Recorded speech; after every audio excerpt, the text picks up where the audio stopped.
अब समय आ गया है। अब हमें इकट्ठा होना पड़ेगा। अब हमें एकजुट होना पड़ेगा। आखिर कब तक हम इसी तरह से बटे रहेंगे?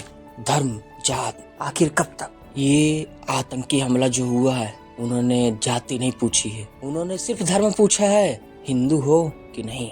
हिंदू हो तो सीधे उन्होंने गोली मार दी है, और मुसलमान हो तो उन्होंने छोड़ दिया है। उनसे जाति से कोई मतलब नहीं, उन्हें सिर्फ धर्म से मतलब है। और हम लोग आपस में ही हिंदू नहीं, हम सिर्फ अपने आप को जात के रूप में बांटे हुए हैं।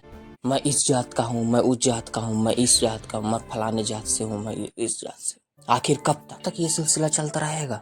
अब हमें एकजुट होना पड़ेगा। पहले वहाँ इतने दिनों से बंगाल में हिंदुओं को प्रताड़ित किया जा रहा है, वो त्राही त्राही कर रहे हैं, मारा जा रहा है, कूटा जा रहा है, न माँ बहने सेफ है, न कुछ है। पता नहीं क्या क्या बदसलूकी, क्या क्या जुर्म उनके ऊपर हो रहे थे। और फिर तत्काल में ये पहलगाम का आतंकी हमला, इस आतंकी हमले ने तो पूरे देश को झंझोर के रख दिया है। अभी तक जो आतंकी हमले होते थे तो जाति धर्म नहीं पूछा करते थे, हिंदुस्तानी हो कि नहीं ये पूछा करते थे। लेकिन आज तो इन्होंने हद ही पार कर दी, जात धर्म के नाम पे मार रहे हैं, और सिर्फ हिंदुओं को मार रहे हैं। अब हम लोगों को जो आपस में बटे हुए हैं, एकजुट होना पड़ेगा, इकट्ठा होना पड़ेगा।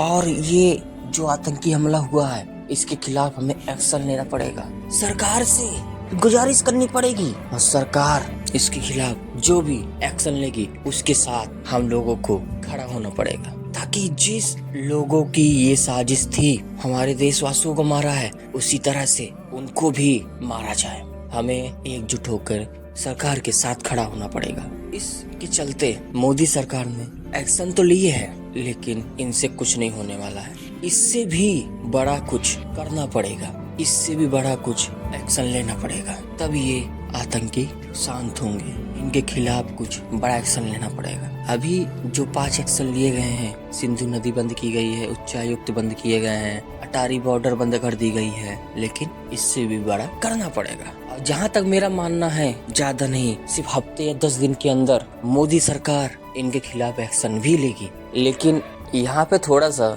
मुझे मोदी सरकार से शिकायत है कि जब वो टूरिज्म प्लेस थी तो वहाँ पे सैनिकों को, फौजी को क्यों नहीं रखा? बिल्कुल ही आर्मी लेस क्यों कर दिया?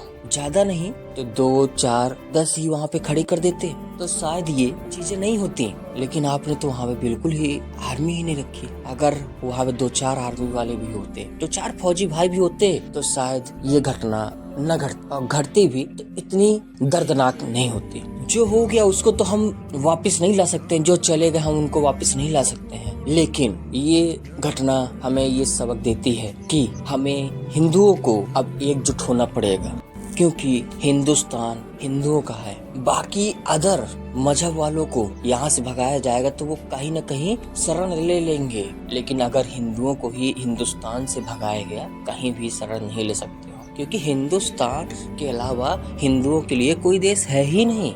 इसलिए मेरे भाई बहनों, अब उठो, जागो और एक हो जाओ। जाति धर्म के नाम पे बटो नहीं, अब सिर्फ और सिर्फ हिंदुस्तानी बनो, हिंदू बनो।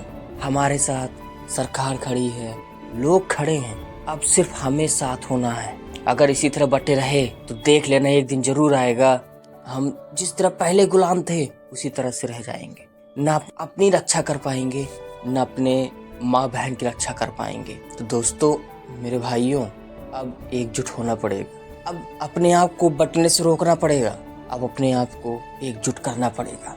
तो चलिए दोस्तों, मिलते हैं फिर नेक्स्ट वीडियो में। अगर इसमें आपको कुछ भी सही लगा हो, अगर मैं सही वो कह रहा हूँ तो कमेंट में जरूर बताइएगा। अगर मैंने कुछ गलत कहा हो तो मुझे माफ करिएगा। मिलते हैं नेक्स्ट वीडियो में, तब तक के लिए जय हिंद, वंदे मातरम।